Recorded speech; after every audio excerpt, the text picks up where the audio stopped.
Olá, pessoal! Sejam todos muito bem-vindos a mais um episódio dos Diálogos Olimpianos, um podcast produzido pelo GEMAN. Eu me chamo Potíria Piaia, sou graduanda em História pela UFSM e membro do GEMAN. Eu já estive aqui no podcast no episódio 23, entrevistando junto com a professora Semiramis a professora Beatriz Gratti, falando sobre oráculos gregos. Hoje eu estou aqui para falar sobre o deus Dionísio, um deus ligado ao vinho, ao teatro e às festas. Eu escrevi sobre ele no capítulo 5 do livro Mitos, Deusas, Heróis, ensaio sobre a Antiguidade e Medievo, organizado pelos professores Semiramis Corsi Silva e Ivan Vera Neto, publicado em 2019 pelas edições Tempestivas. Após essa breve introdução, vamos ao episódio. Dionísio é um deus da mitologia greco-romana envolvido em diversos ritos, mitos e crenças. Originalmente estava ligado aos ritos agrários que celebravam a renovação da natureza e da vegetação. É um deus relativamente novo no panteão grego, mas indícios demonstram que ele já estava presente na Hélade desde, pelo menos, o século XIV antes da Era Comum. Entretanto, foi apenas a partir do século VI antes da Era Comum que Dionísio tornou-se basicamente o deus do vinho, das festas, das orgias, do delírio, da embriaguez, do esquecimento, do travestismo e do teatro. O nome Dioniso não possui uma etimologia certa, mas é comumente aceito que Dio, a primeira parte do nome, seja composto do genitivo Dios, nome do céu em Trácio, portanto aparecendo quase sempre referindo-se a Zeus. A segunda parte do nome, Nissus, é algo mais difícil de ser interpretado, mas é comumente aceito como um nome trácio para filho, portanto, filho de Zeus. Entretanto, isso ainda é muito discutido e controverso entre os estudiosos, pois diversos autores apresentaram etimologias diferentes para o nome do deus. O nome Dionísio, com acento no i, aparece apenas a partir do século V antes da Era Comum, para referir-se a pessoas, já que Dionísio significa dedicada a Dioniso. Além disso, há estudos que defendem que Dioniso seja uma divindade vinda da Trácia, como, por exemplo, o trabalho Dicionário Mítico Etimológico da Mitologia Grega, de Junito de Souza Brandão, e o trabalho de José Antônio Trabulsi, sua obra Poder e Sociedade na Grécia Antiga até o fim da época clássica. Seguindo nesse caminho, hoje ainda está em aberta a questão se Dionísio e Baco, Liber, são o mesmo deus ou se são divindades diferentes. Sabe-se que em Roma eram cultuados os dois deuses, fossem como o mesmo deus ou não. Segundo Junito de Souza Brandão, abre aspas, Baco é o nome recente de Dionísio, sobretudo em poesia, como aparece, e pela primeira vez, em Sófocles, Édipo Rei 211, fecha aspas. De afirmações como essa, podemos perceber que houve, em determinados momentos e lugares, uma identificação entre o deus Baco e o deus Dionísio. Dionísio possui diversos mitos de origem, assim como vários outros deuses e semideuses da mitologia grega.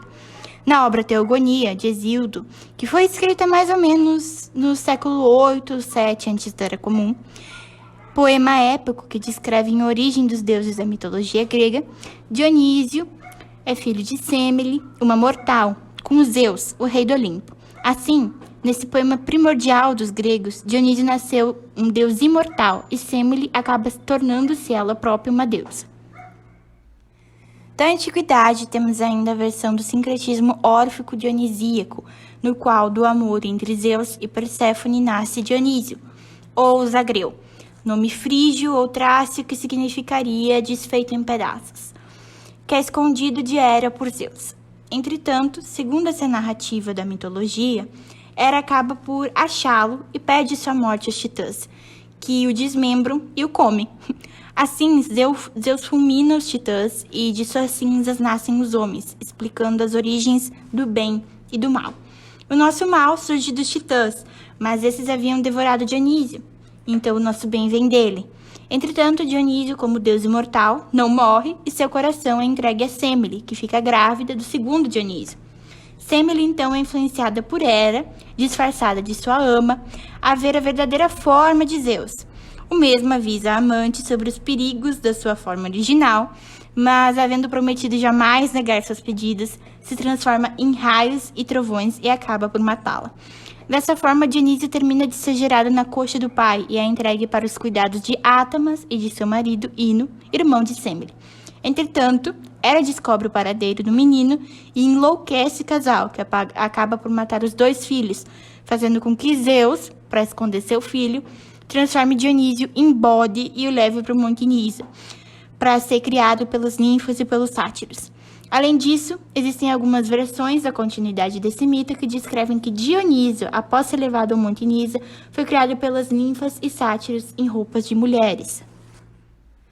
Em conjunto a isso, Dionísio é sempre representado rodeado da presença feminina, com as bacantes, nos mostrando uma das possíveis morfologias de Dionísio, que seria a efeminada. Uma outra coisa que chama atenção e que é importante ressaltar é que o Monte Nisa é um local mitológico que aparece em diversas fontes textuais ligadas ao deus. Filóstrato, no segundo livro da obra Vida de Apolônio de Tiana, por exemplo, localiza o monte na Índia e o descreve como lugar de santuário de Dionísio. Diante do que foi comentado, a partir de todas as histórias contadas, surgiu, com o passar do tempo, o mito do Dionísio. O tradicional e mais conhecido é a segunda parte do sincretismo órfico. Porém, nesse, Semele, a princesa de Tebas, é uma mortal e é instigada por Hera, disfarçada, a ver a verdadeira forma de Zeus, seguindo igual o resto do mito. Apesar disso, alguns autores defendem que utilizar apenas a segunda parte do mito remove a conotação prévia que o mito tinha de renascimento. Afinal, nascem dois Dionísios durante o mito. Assim, há autores que defendem a ideia de dois mitos e dois Dionísios diferentes, o Dionísio e o Dionísio Zagreu. É no teatro grego antigo que Dionísio teve grande importância e destaque. Ele aparece em determinado período da Grécia Antiga, possivelmente a partir do século III antes da Era Comum, com a tragédia grega, como um deus que alivia as preocupações dos homens e os inspira para a música e poesia, originando sua conexão com o teatro, a tragédia e a comédia. É possível que em Atenas, inicialmente, o teatro fosse dedicado à deusa Atena, mas como o santuário de Dionísio ficava próximo, ficou conhecido como Teatro de Dionísio. O mais antigo teatro construído naquele local foi no início do século V antes da Era Comum, e acabou por desabar por causa de instalações provisórias. Por volta do século IV, o teatro, já concluído, possuía os assentos da fileira da frente reservado para os sacerdotes de Dionísio, e era adornado com estátuas de grandes poetas e tragediógrafos. O Teatro de Dionísio, localizado em Atenas, foi um dos mais importantes teatros gregos da Grécia Antiga, e muitas tragédias e comédias foram apresentadas lá. Os teatros eram chamados de local de Dionísio, e as competições dramáticas atenienses ocorriam no contexto de um festival consagrado ao deus.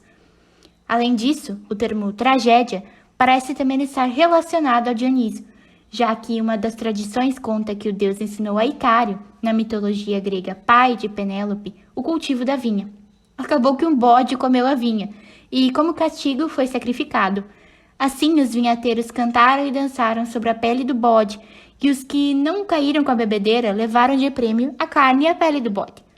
Segundo Isa Ethel Koppelman, em seu trabalho As Suplicantes de Ésquilo, Ecos da Tragédia Grega na Cena Contemporânea, de 2004, abre aspas, o coro dessa história era denominado trigóidia, relativo ao vinho novo, trix, ou à vinha, trig, e traigóidia, por ter um bode, tragos, como prêmio. Fecha aspas.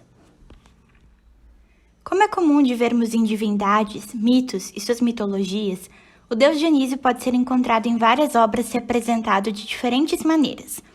As facetas do deus variam desde um Dionísio efeminado até um Dionísio animalesco. Em uma das versões de seu mito, Dionísio é transformado em bode. Geralmente, por razões sacramentais, em seus ritos eram sacrificados bodes em sua homenagem. Ainda sob a presença do bode no mito e no rito de Dionísio, o deus também é conhecido por andar com sátiros, que é um animal metade humano e metade bode, e são parte do seu culto, em conjunto com as bacantes. Voltando na ligação de Dionísio com Baco, nos hinos órficos, uma coletânea de hinos que apresentam invocações a diversos deuses provavelmente do século I e III da Era Comum, Dionísio e Baco parecem ser duas divindades distintas, entretanto, refere-se aos dois da mesma forma. A diferença entre as duas divindades é que, enquanto Baco toma um papel mais delirante, sempre acompanhado das bacantes, ninfas e dos sátiros, Dionísio é descrito como, abre aspas, inefável, obscuro, provido de 2 chifres, biforme, coberto de era, de face taurina, belicoso, que se celebra com gritos de alegria, sagrado. Fecha aspas, e nos Órficos 30a Dionísio. Como podemos ver então, Dionísio aqui é caracterizado como guerreiro, alguém que gosta de guerra, biforme, sendo ele meio homem, meio touro, e alguém a que se deve temer, obscuro, mas ainda assim belo, inefável e sagrado. Em o segundo hino, Dionísio novamente é descrito como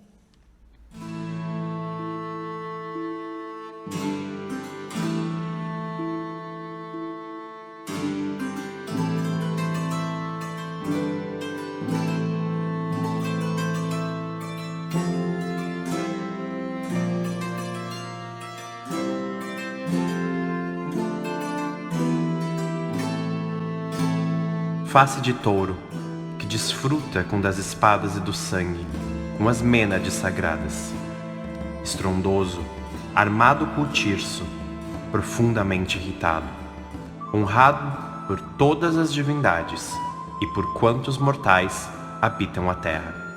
Hinos Órficos 45, hino do Dioniso de pele de raposa.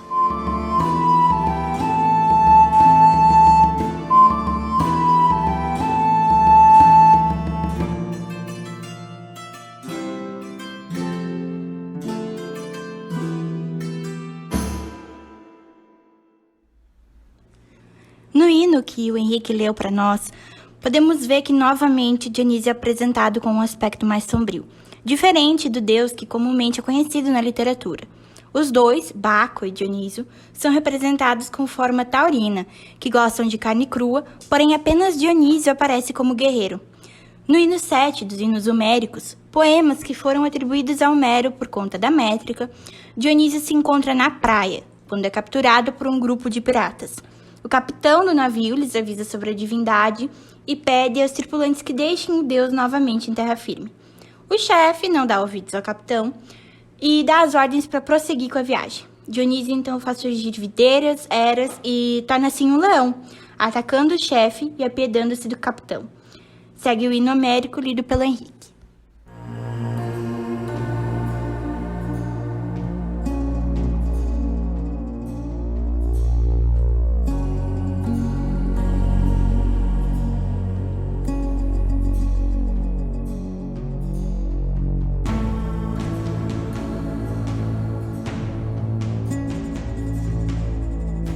Junto ao ápice da vela, toda já se estendeu a videira aqui e ali, e suspendiam-se muitos cachos. Em volta da vela enrolou-se negra era luxuriante de flores, e gracioso fruto se erguia. Todas as cavilhas tinham coroas. Quando viram, já enxortavam o piloto doravante a levar o navio ao porto. Dentro do navio, ele se lhes tornou leão, terrível sobre a proa, e bramia forte. E no meio, ele fez ursa de pescoço veloso, a mostrar sinais. Ela ergueu-se, árdega, e o leão, no alto do banco, ao olhar de soslaio, terrível. Hinos Homéricos 7, verso 44 ao 48.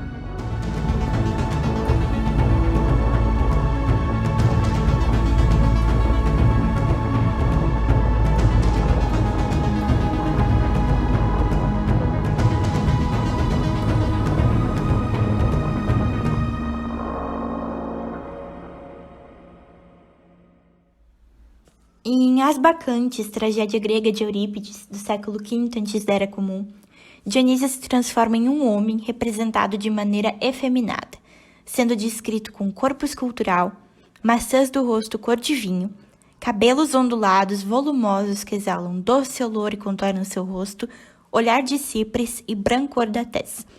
Além disso, na obra em questão, o deus é xingado por Penteu, rei de Tebas, com a palavra telomorfos, que significa feitio feminino.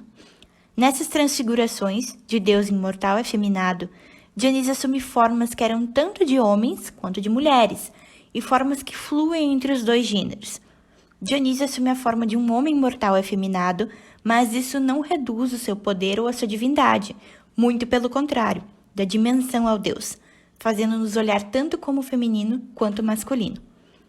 Além disso, Deus é representado de forma efeminada no geral da tragédia.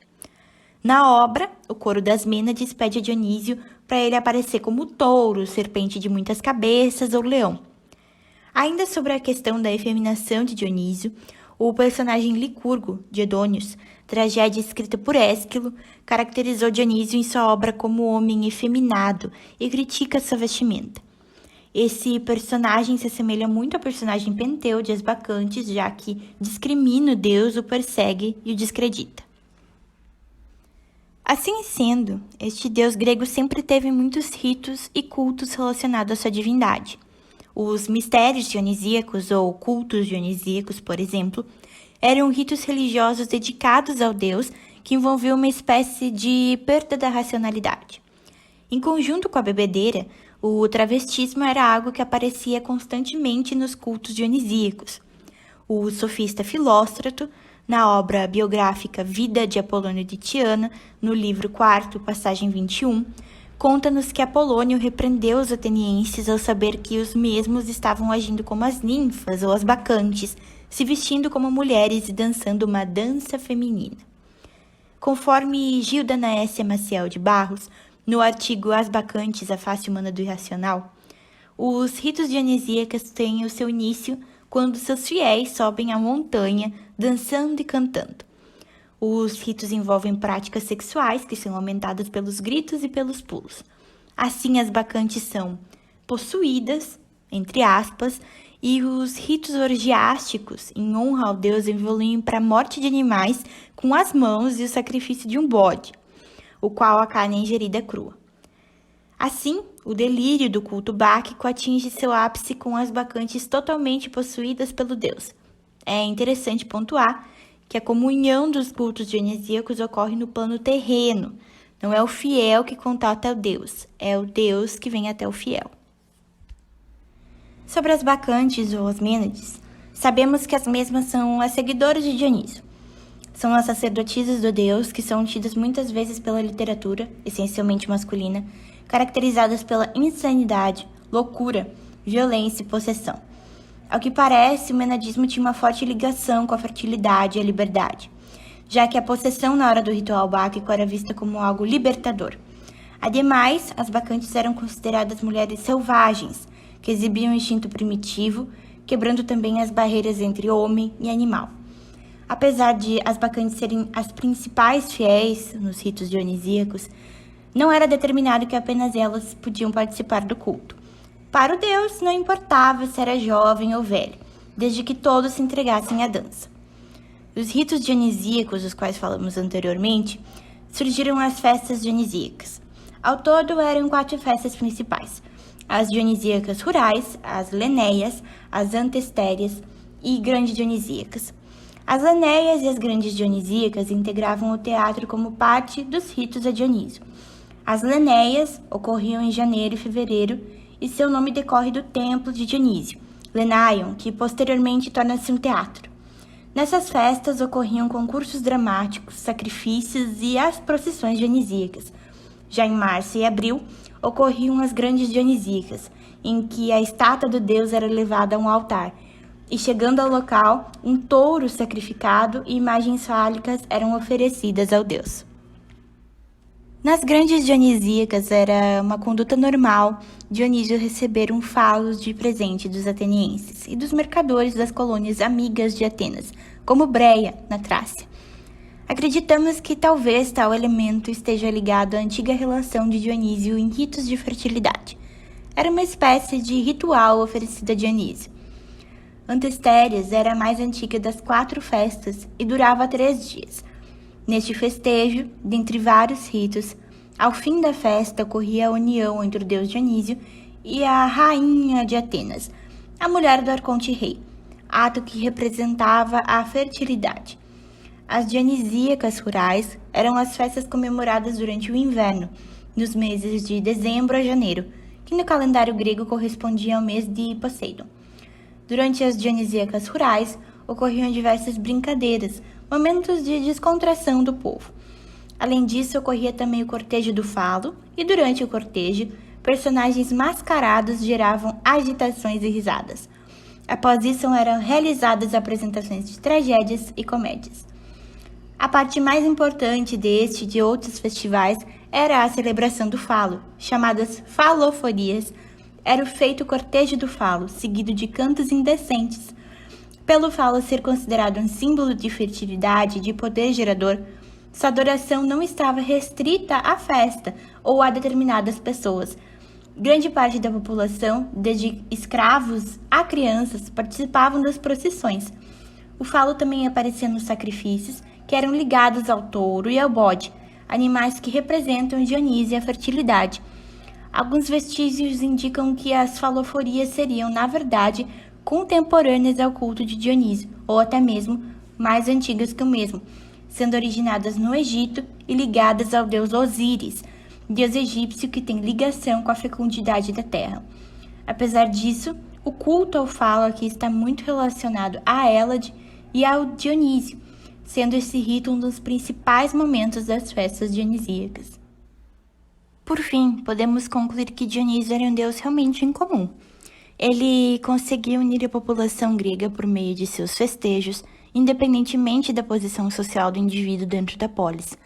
Embora seja um deus que foi adicionado tardiamente ao panteão, possuiu grande singularidade devido à sua habilidade de conexão com a população, a sua forma inusitada de nascimento, sua profunda ligação com o vinho e com as orgias, além de ser intimamente conectado com o teatro e a comédia.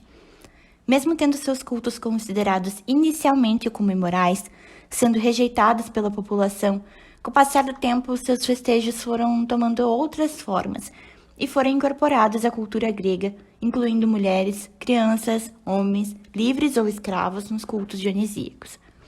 É interessante perceber como certos símbolos do culto de Dionísio podem fazer uma ligação com outras religiões, como, por exemplo, o cortejo do falo, que faz a ligação da mitologia grega com a mitologia egípcia. Também é interessante notar o quão ativa era a tragédia e a comédia durante as festas dionisíacas, pois se faziam presentes em todas elas. Além disso, Dionísio é representado como um deus que pode escolher como se passar, mostrando a liberdade do deus de se transformar em animal, deus, mortal e especialmente de transitar entre o masculino e o feminino. Dionísio é frequentemente representado com sua morfologia animalesca ou efeminada, como foi possível ver anteriormente. Apesar disso, não acreditamos que Deus deva ser caracterizado apenas como um ou outro. Acreditamos que Dionísio se faz Dionísio pelo que ele compõe no todo. A face guerreira, taurina, efeminada e violenta, para nós, são complementares. Sem uma, não se pode perceber a outra e a totalidade da sua mitologia. Bem, pessoal, com isso nós chegamos ao final de mais um episódio de Diálogos Olimpianos. Agradeço a todas e todos que nos ouviram até aqui e agradeço também ao meu colega Henrique Hemister Pause pela leitura dos trechos das fontes. A tradução dos hinos homéricos a Dionísio usada neste episódio é de José Antônio Torrano Alves e a tradução dos hinos órficos é de Miguel Periago Lorente. Agradeço também a Danilo Roxette pela edição dos áudios com trecho das fontes. Espero que tenham gostado e que tenham entendido um pouco mais sobre a história de Dionísio. E não deixe de seguir nosso podcast no Spotify ou nos outros aplicativos de podcast, como o Anchor ou o Castbox. Também não deixe de seguir o Geman nas redes sociais, como o Facebook, o Instagram e o Twitter. Um abraço e até o próximo episódio.